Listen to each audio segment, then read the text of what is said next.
Hey y'all, I wanted to share with you guys another time where I was like really lowballed. I had went to I'm getting in my car, I'm getting ready to go to the store, excuse me. But I had went to go do a agency position just to fill in. I mean, I do have a couple of PRNs on the side. I think a lot of us do. You have to, because you don't know when your full-time job gonna act funny. But nevertheless, um I went to go fill for this agency, and I like working for her because it's an RM business owner, and one hand washes the other, and she always looks out for me. Oh, I didn't even realize that I needed on my light. My son get ready to get in the car. But anyway, to make a long story short, Um, I'm just trotting along doing my thing. I was probably at year 18 by this particular time. And you know how nobody is supposed to sit inside the nurse's station but the nurses. So I was working with this other Philippine nurse, right? Um, and the Philippine nurse, uh, it was a male nurse.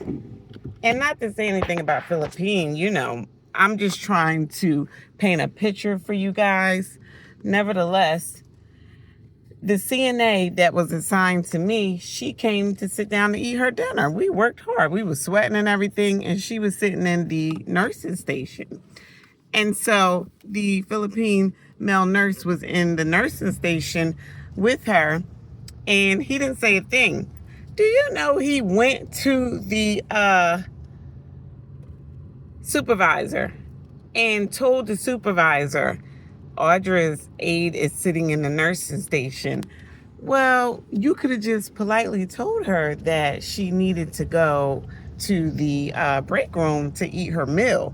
So next thing I know, the supervisor's in my face, and it's crazy because I had crossed paths, with these nurses early in my career in skilled nursing, because Filipino nuns took me to the goal when my first hospital closed, and I had to go into skilled, well, while I was working part-time, in skilled nursing, and I had to work there, was barely rubbing two pennies together. I was only making like $700 a week as a new grad because my hospital closed right before the recession of 2008. But nevertheless, so instead of him just educating her and letting her know, this is the nursing section, no one else is allowed here, patient charts, yada, yada, yada, he didn't say anything. And so she came and she said to me, she was like, Audra, she said, you need to tell her she needs to leave.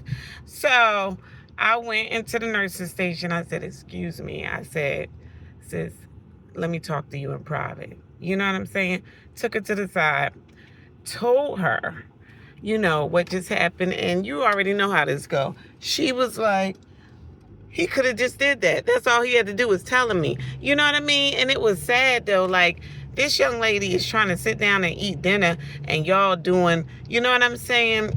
All that rigorama. Like, it just didn't even make any sense. So me and her got to talking, you know what I'm saying? And she just happened to be showing me her app, where she gets paid and all of that. And do you know, she was like, look, I make good money through agency. Do you know she was making $40 an hour and I was making 42? And this was literally like maybe 2-3 years ago. And I was like, wow, we're both coming through two different agencies. She was trying to tell me to come on board with hers, but no, I'm not going to hip hop and go around. Not to say anything against her. It's just that I realized that the industry was capped. By year 10, you're capped, and you're never getting anything more than that. So you really do have to brand off of yourself. And thank God I did. You know what I'm saying? God willing, you guys will see that unfold as I promise you. But yeah, ain't no shame in my hustle. You know what I'm saying? And it's all legit.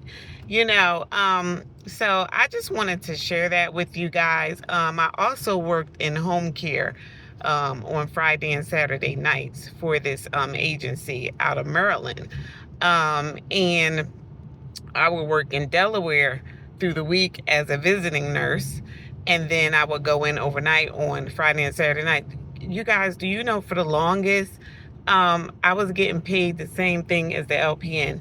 And I found out one morning in report, you know how you get to talking and this and that and the other, and get to swapping notes and stuff, not nursing notes, but just, talking. And she just happened to be saying, she was like, yeah, or just, she was like, because I make $26 an hour. And I just kind of took that in. You already know how that email went. That was an email and a call to the agency. And I was like, how about this? So it was brought to my attention, that you guys made an error in my rate. I already knew the rate was low, but I've been a supervisor in home care as well. So I also know that behind the scenes, the supervisors, they work very closely with the accounts managers, and in the home, because it's slower, you do get a lower weight. But I'm still going to tell you, I should have never been paid no daggone $26 an hour. You know what I'm saying? But it was just a little extra, little coin, whatever. But I let them know. I said, due to the fact that it has been brought to my attention that you have made an error in my pay rate, I am requesting, an increase in pay rate of $5 to $10 effective immediately, or unfortunately, I will have to put in my 2 weeks notice. Why did the daggone, here come the recruiter again. Here he come. Why did he call me and he tried to backpedal, like, you know what I'm saying, his way out of it? Oh, well, Audrey, it goes case by case. I had to run it, y'all. I had to run it. I had to let him know, well, due to the fact you do know I supervised for this company prior to coming back to the field, right? I'll tell y'all that story another time. I said, so basically, moving forward, if you give me $30 an hour, we can continue on this case. If not, then I would be putting in a 2 weeks notice. They ran it. They ran that 30. You understand me? And that's all I got to say. I got to go. I'll talk to you guys tomorrow. Thank you for all the support. Bye-bye.